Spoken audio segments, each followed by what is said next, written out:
This is Hunter Wade at the Athletes Launch podcast. I'm here with my guest, Oties Epps of Harrison Girls Basketball. How you doing, Coach? I'm doing well. Thank you for having me. So just at this point, in the season, what are you thinking about your team's outlook? Uh, you know, I'm pretty excited about where we are right now. As I compare to where we were at this point last season, we have a long way to go, a lot of work to do, a lot of skills to be developed, but we have energy and intensity every day in practice, which makes it a little bit fun for all the coaches and everyone involved in the program. You've had quite a few stops at different colleges for coaching jobs, be it head coach or associate coach. What do you take from those stops and try to apply to your current roster? Well, it's totally different. So last year it was a huge learning curve for me because there's just two totally different opportunities and jobs, and the expectations are different. At that level, when coaching college, it was my livelihood. It was how I fed my family. Here, it's just a few $1,000 stipend, and the kids just want to play or they just want to be around their friends, and it doesn't mean as much to them as it does at the other level. And so, just for me, adjusting to that with my coaching and my expectations and how much I demand of the girls to just kind of fill it out based on the kids that we have here in our school as well. I think each school is different with that, with the level of commitment that they have from the families and whatnot. So that's been the major thing for me, is just adjusting from it's not so serious, I should say, at this level.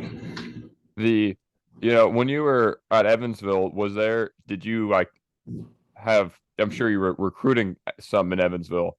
So did that kind of allow you to, know what some of the coaches, the opposing coaches that are still at their job kind of did previously? Or I'm trying to think of how to word this. Yeah, so none of the coaches that are in the EVSC right now were coaches when I was the coach at UE.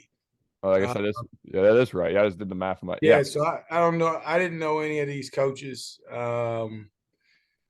But that's the one thing that's been challenging too. Like, you get what you get at this level. You don't get to Yeah. recruit. You can't bring kids in that fit your offensive and defensive schemes to develop your program. You're kind of stuck with what you have and what you inherit through the feeder systems and things like that. And so right now, we're just trying to get more commitment within our program at all levels. Yeah, as I was gonna I'll ask, how much did you kind of have to throw out when you first got there trying to like adjust to what personnel you had? Oh, yeah, I had to do a lot of stuff different because at the end of the day, I was just getting frustrated because my expectations and the things I was demanding from these kids, it was too much for them, and they wasn't willing to commit to what it was going to take to be the type of player that I expected them to be. And so this summer was good for me because I was able to reassess everything that I did, and maybe and took a step back and figured out, all right, what can I do to maybe get it more out of them, but not be so frustrated because they're not a college player Yeah. per se. The so would you say has the biggest adjustment from going from college to high school be how you kind of discipline the kids or how you kind of like react to the kids because the kids aren't here on scholarships, the kids are, high school students? Not, I wouldn't say discipline. The commitment level. So Yeah. my worst player at UE averaged 25, 26 points a game and never played for me. Yeah. Where I have kids who average 2.6 points and think they're better than the best kids I ever coached in college. So just, their expectation doesn't meet their work ethic sometimes at this level. And I'm not just talking about it within my program. I just think across high school basketball in general. And that's something that I'm seeing at several different schools that we play, talking to coaches and stuff. And so just for me, it's just putting energy when it comes to discipline, really I try not to put any energy into negative stuff because I don't want to foster an environment for negativity to grow. So this year we've just been focused on the things that we need to get done and positive things and reinforcing it and just trying to move forward. So how big are you on watching a film as a coach? It's huge. As a college coach, I probably watch 6 hours of film every day. As a high school coach, I probably still watch 3 to 4 hours of film. And it's just ingrained in me to do that. You want to know everything you can about your opponent to give your team an advantage. But with that being said, at this level, um, our student athletes, they don't necessarily process that information and retain that information like a college athlete would. And so um, it's not necessarily, in my opinion, that important at this level because they don't value the film study and the scouting work and stuff like that because sometimes again they're just doing it for fun. They just want to be on Yeah. the team and hang out with their friends or whatnot. So I'm sure you are what work are you doing in the feeder systems to try to make sure that, your program can stay consistent as they come up to the the varsity level? Well, so the EVSC's done a great job with the Cub program, and so we're able to get some of the kids together and have that Cub season and get a young kids a chance to play more games and to get on the high school court a little bit to maybe spark some excitement within the youth, the plazas and all the schools, the McGarry's that come into the Harrison High School District. So we got some good young players out there, and so it's just what we're trying to do is get them around our older kids as much as we can. So maybe there's a connection there and start to inspire them a little bit to want to be a warrior. Because that's one of the things that we're trying to get back. We got to get back to having some pride in who we are as a school. Like I don't like coming in the building and seeing kids wearing shirts from other schools and other programs. And like that's our competition. And that in itself is a lesson that we're trying to teach across the board is how to compete. Be prideful about where you are and proud of where you've come from and compete at a high level. And so that's something that we want when we lead a court every night, the people to say that our kids they competed. What you played in college and you've made a bunch of different stops coaching. What have you kind of I guess how did you get into coaching in the first place? How did that kind of become a thing you wanted to do? Well, so after I got done playing, I had a tryout with the CBA, the Rockford Lightning in Illinois, Rockford, Illinois, and made the final cut. And realized I wasn't going to play professionally, wasn't willing to go play overseas or anything like that. And so when I got back to campus, I was just working with some of the guys, trying to help them get ready for the next season. And my coach at the time, Coach Andrews, he saw that and asked me if I ever thought about coaching, and I hadn't. And that's where it all started. From there, I started coaching Division III men's basketball and AAU and all that kind of stuff, and just meeting people. And that gave me the opportunity to get into the women's game. I coached a couple AAU programs, and I had some athletes that were recruited within my program, and through that, it just doors opened up for me. Yeah. What made you decide you want to get back in coaching when you came back or when you came to Harrison?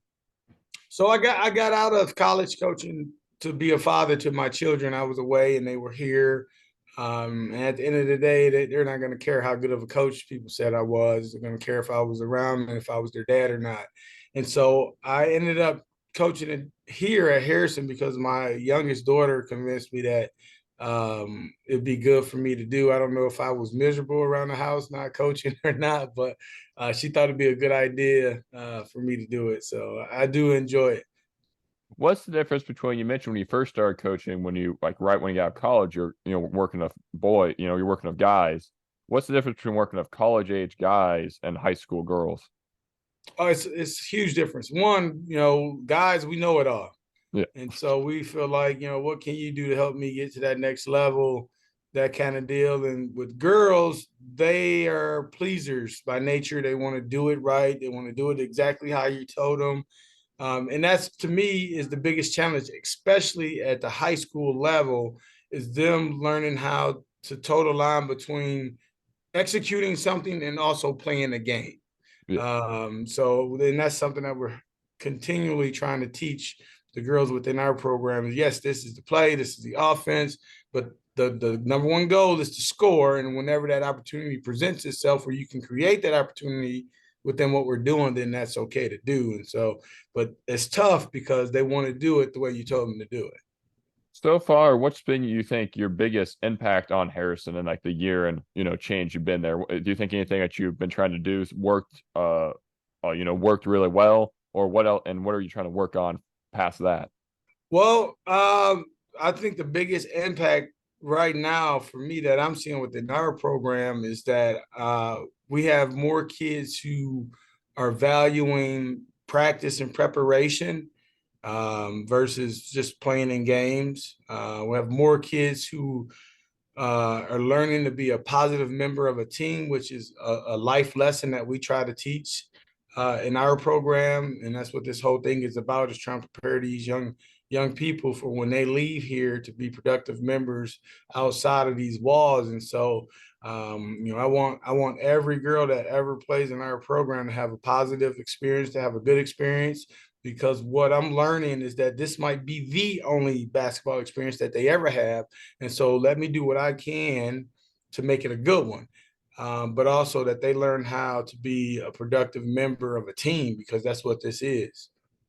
What you mentioned that, when you're a college coach, that's your that's your job, that's your, main livelihood, that's all that. When what's the when you're a high school coach, what's the biggest, adjustment from coaching, athletes that knew they wanted to play college ball and coaching girls that, want to be around their friends, maybe some want to play, but what's the biggest change between, trying to, I guess, let yourself, relax a little bit more around, you know, kids. Yeah, so that's been a real challenge for me personally. Last year I didn't do well with that at all, and I was really frustrated. This year, just kind of going with the flow and just trying to enjoy it and just have fun and laugh and not take everything so serious. Because again, I just for our program right now, we don't have those kind of players where it's that important to them, and we do have some that uh, say that they want to play at the next level, but then trying to show them what that looks like, what that level of commitment looks like to do that. And it's just something that is new for them, and just I don't think they fully grasp what that means sometimes to play at the next level. It's a job. This isn't a job. You can sometimes come and go as you please. You can miss things. Your parents can excuse you from things, but at the next level, that's just not how it goes. And so, just trying to teach them those lessons as best that we can. How do you prefer to play offensively and defensive? 'Cause we really haven't talked like your coaching style and philosophy yet. What do you like to do on offense and defense? Well, what I like to do, and sometimes what you have to do, are totally different Yeah. things. And so, I don't. I'm not a coach that tries to force kids into a system that they just can't do. I believe that as a coach, you've got to adjust to what you have. So this year we're finally able to kind of pick up and guard a little bit more like I want to. We like to run a ball screen motion offense. Right now we're not knocking down shots at the rate that we need to be successful in it, but we're creating the shots. We're recognizing that the shots are there, and but we're really defending and playing with a lot of energy and intensity. And so those are the things that I like to do. But last year we couldn't do any of that, and so I had to come up with something last year that would at least give us a chance to compete in some games. And so that's hard, because again, you don't get to recruit and get the kind of kids that you want to have to do the things that you want to do. And so as a coach, you got to be able to adjust.